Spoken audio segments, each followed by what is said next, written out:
Hi everyone, in today's video we will learn how to turn on noise cancellation on Beats Solo Pro. Method 1.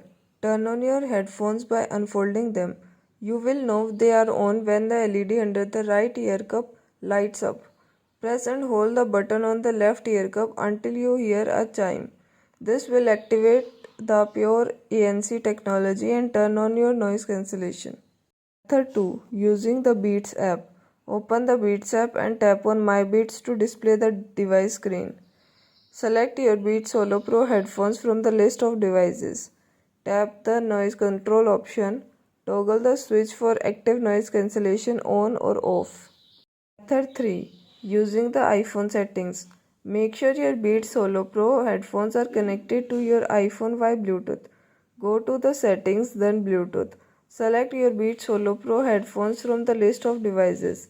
Tap the eye icon next to the name. In the noise control section, toggle the switch for active noise cancellation on or off. Thanks for watching. If you find this video helpful, like it and share it with your friends. For more such helpful videos, subscribe to our channel.